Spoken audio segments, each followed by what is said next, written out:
어느 집이든 신발을 벗고 산다면 신발을 놓는 곳이 있을 겁니다.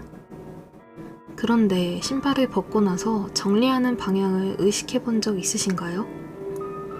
저는 어렸을 때 어머니가 신발을 정리하라고 하면 항상 신발 끝이 현관 쪽을 보게 맞춰서 정리하곤 했습니다. 하지만 그러면 어머니가 신발장을 보시곤 한마디씩 하셨습니다. 신발을 바깥쪽으로 두면 복이 걸어 나간다고, 집 안쪽으로 오게 정리해야 복이 들어온다고요. 저는 속으로 그럴 리가 있나 하면서도 다시 신발 방향을 돌려놓고는 했죠.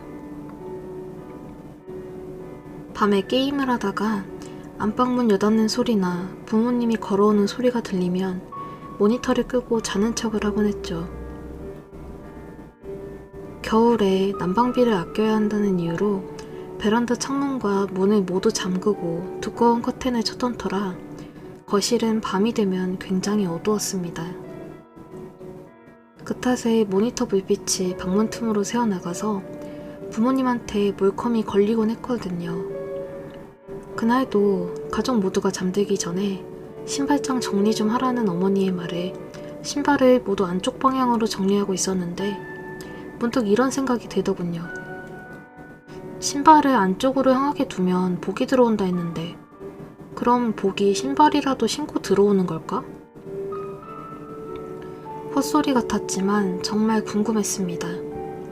하지만 신발을 정리하고 나니 가족들 모두 방문을 닫고 잠자리에 들었습니다. 저는 성공적인 몰컴을 위해 화장실 가는 척을 하며 안방문이 제대로 닫혔는지 확인했습니다. 안방문 여닫는 소리는 굉장히 커서 안방문만 닫혀 있어도 열리는 소리를 듣고 빠른 자는 척이 가능했기 때문이죠. 그리고 저는 컴퓨터를 하기 시작했습니다. 몇 시간이 지났을까요? 새벽 2시쯤 저는 문 밖에서 탁 하는 소리를 듣고 순간 놀라서 모니터를 꺼버렸습니다. 속으로 안방문에서 아무 소리도 안 났는데 어떡해? 하면서 저는 방문으로 다가가 귀를 댔습니다. 문 밖에선 분명히 소리가 나고 있었습니다. 하지만 제가 놀란 건 소리가 나기 때문만은 아니었습니다. 소리의 방향이 이상했거든요. 분명히 방문 바로 밖 왼쪽에서, 그러니까 신발장에서 소리가 나고 있었습니다.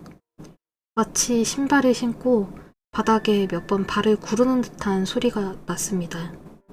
가족들은 모두 방에서 자고 있을 텐데 저는 잘못 들은 것이라 생각하며 바닥에 살짝 주저앉았습니다.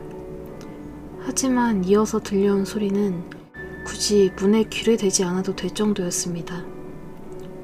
신발장에서부터 굉장히 빠른 발걸음 소리가 부엌으로 달려가는 겁니다. 진짜 복이 들어온 것은 아닐지언정 뭔가가 들어왔다는 건 확실했습니다. 저는 재빨리 제 방 작은 창문을 닫고 방문을 잠가버렸습니다. 다시 문에 살짝 귀를 가져다 대자 발소리의 주인이 부엌에서부터 방문 앞으로 돌아오는 소리가 나더니 방문 앞 거실에서 터벅터벅 맴돌다가 침묵이 이어졌습니다. 차마 이 침묵을 깨며 방문을 열고 나가서 확인할 용기가 나지 않아서 저는 날이 어느 정도 밝아질 때까지 기다렸다가 그때 나가기로 마음을 먹고 다시 모니터를 켰습니다. 시간은 흘러서 새벽 6시쯤 날이 어느 정도 밝아오자 저는 슬슬 나가도 좋겠다고 생각해 방문을 열고 거실로 나왔습니다. 거실에는 다행히 아무것도 없었지만 그 두꺼운 커튼도 잠가놨던 베란다 문과 창문도 전부 활짝 열려진 상태로 거실에는 곧바로 차가운 바람이 들어오고 있었습니다. 안방문은 굳게 닫혀 있었죠. 신발장의 신발들은 여전히 가지런하게 정돈된 상태였습니다. 대체 그날 신발장을 통해서 들어와서 뛰어다니다가 베란다 문을 열고 사라진 그건 무엇이었을까요? 몇 년이 지난 지금도 신발을 안쪽으로 정리할 때면 또다시 뭔가가 집 안으로 걸어 들어오지 않을까 하는 생각이 들곤 합니다.